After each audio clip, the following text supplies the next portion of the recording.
En febrero de 1269 Petrus Peregrinus describe las propiedades de los imanes, y en septiembre de 1269 elabora el primer boceto de brújula, a la que llamó Epístola de Magneto.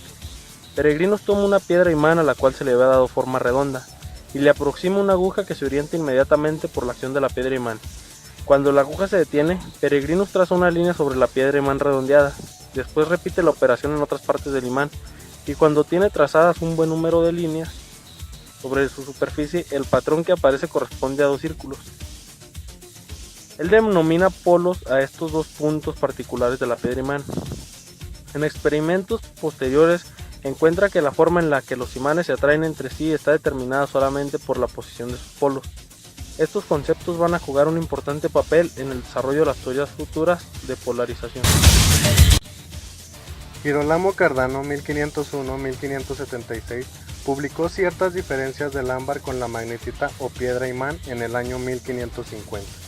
El ámbar arrastra muchas clases de cuerpos, en tanto que la magnetita solamente lo hace con el hierro.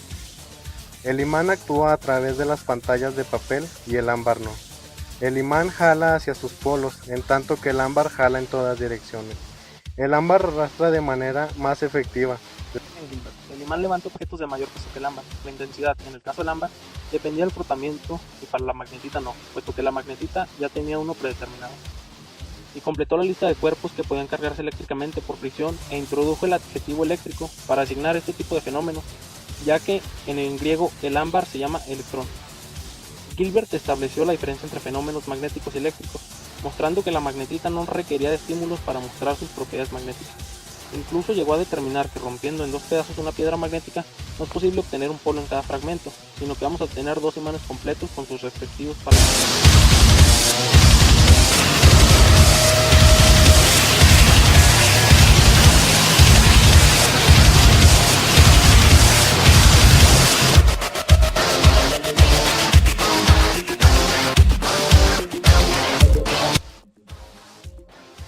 Otto von Guericke estuvo siempre atraído por la idea del vacío, y en particular del vacío que debía de haber en el espacio interplanetario. Otto utilizó sus habilidades profesionales y diplomáticas durante la Guerra de los 30 años en Alemania. Cuando la guerra terminó, Guericke encontró tiempo para realizar sus estudios sobre el vacío y construyó la primera bomba de vacío en 1650. Esta bomba producía un vacío con tres características de Copérnico: extensión, propagación de luz y paso de los cuerpos sin resistencia.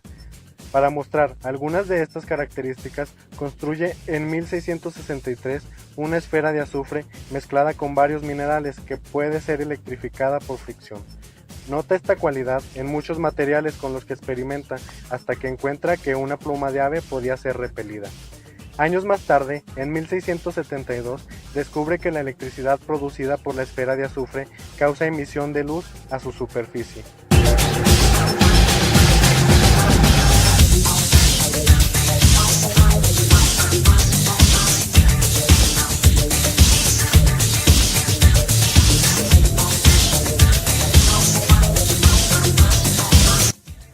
Stephen Gray realizó muchas cosas, pero desde 1715 el énfasis de su trabajo varió hacia la electricidad.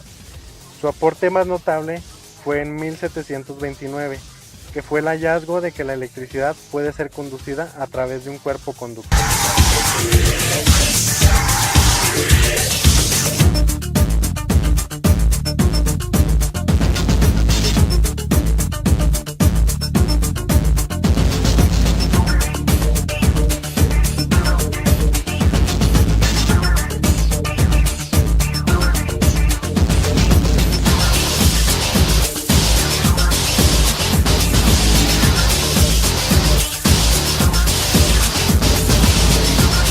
Charles Francois Dufay, 1698-1739, fue un físico de familia prominente y su padre le consiguió el nombramiento de químico adjunto.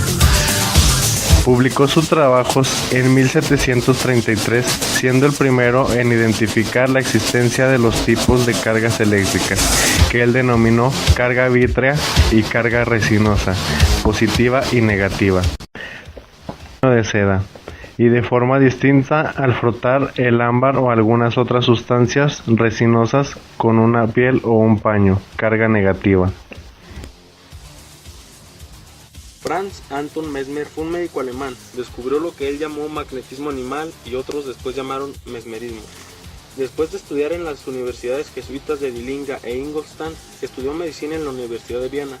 En 1774, Mesmer usó un imán para producir una marea artificial en una paciente. Mesmer le hizo beber una preparación que contenía hierro y luego le sujetó imanes en varias partes de su cuerpo. La paciente dijo que percibía corrientes de fluido misterioso corriendo a través de su cuerpo y por varias horas se sintió aliviada de sus síntomas.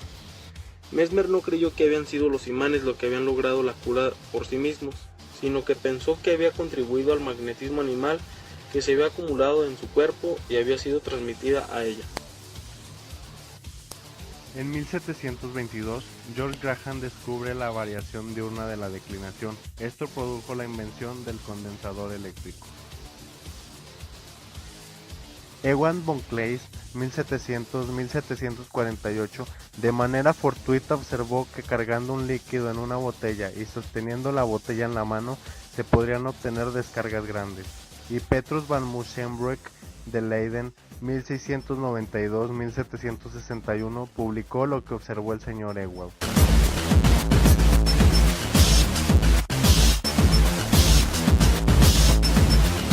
Esta botella consistía en un recipiente con un tapón al cual le atravesaba una varilla metálica que queda sumergida en el líquido. La varilla tiene una forma de gancho en la parte superior al cual se le acerca un conductor cargado eléctricamente.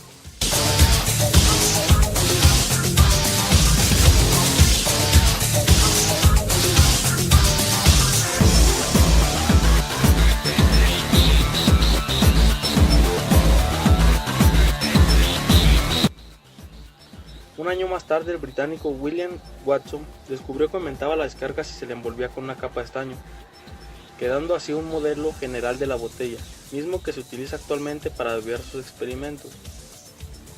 Lo llamaron botella Leiden, debido a que así se llamaba la universidad donde trabajaban. Watson pudo transmitir una descarga eléctrica de manera espectacular, produciendo una chispa eléctrica desde una botella Leiden a un cable metálico que atravesaba el río Támesis en 1747.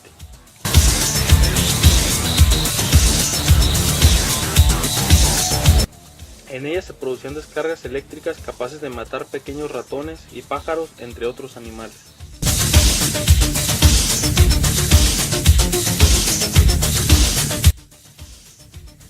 En 1741, Graham en Londres y Celsius en Suecia observan perturbaciones magnéticas debidas a la aurora polar.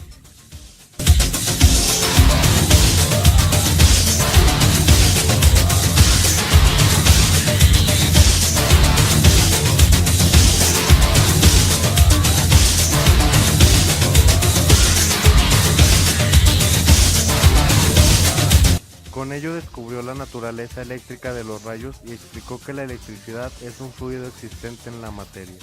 Charles Augustin de Coulomb hizo muchas cosas para la electricidad y el magnetismo. En 1777 investigó sobre la torsión. Más tarde muestra que las fuerzas magnéticas, las eléctricas también, Coulomb presenta el equilibrio y obedecen a una ley de cuadrados inversos. Fue el primer científico en establecer las leyes cuantitativas de la electrostática, además de realizar muchas investigaciones sobre el magnetismo, fricción y electricidad.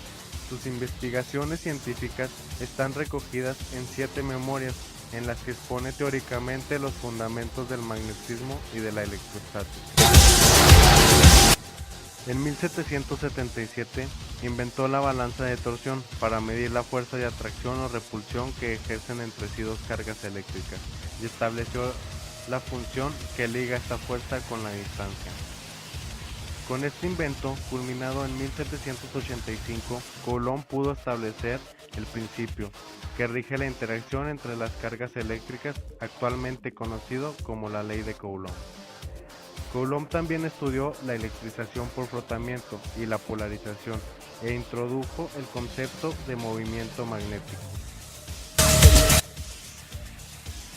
En 1820 descubrió la relación entre la electricidad y el magnetismo, demostrando empíricamente que un hilo conductor de corriente puede mover la aguja imantada de una brújula. A Ørsted no se le ocurrió ninguna explicación satisfactoria al fenómeno y tampoco trató de representar el fenómeno en un cuadro matemático. Sin embargo, publicó enseguida el resultado de sus experimentos. Ampère describe el magnetismo como una fuerza entre corrientes eléctricas. Ampère trabajó igualmente en la matemática, concentrándose en la teoría de probabilidades y en la integración de las ecuaciones diferenciales parciales.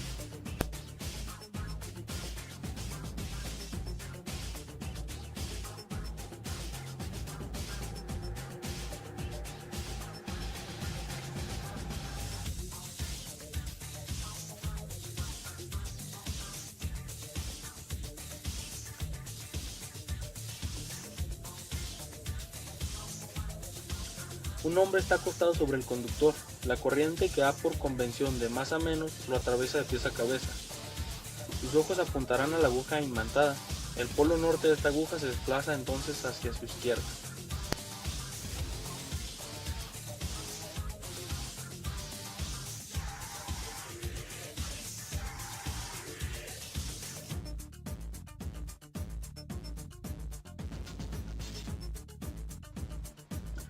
De las leyes de Ampère, la más conocida es la de la electrodinámica. Esta describe las fuerzas que dos conductores paralelos atravesados por corriente eléctrica ejercen uno sobre otro. Si el sentido de la corriente es el mismo en los dos conductores, estos se atraen. Si la corriente se desplaza en sentidos opuestos, los conductores se repelen.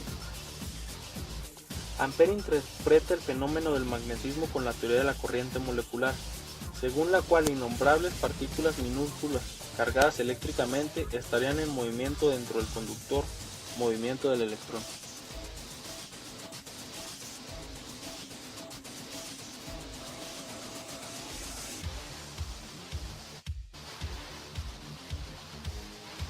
En 1820 descubrió la relación entre la electricidad y el magnetismo, demostrando empíricamente que un hilo conductor de corriente puede mover la aguja imantada de una brújula.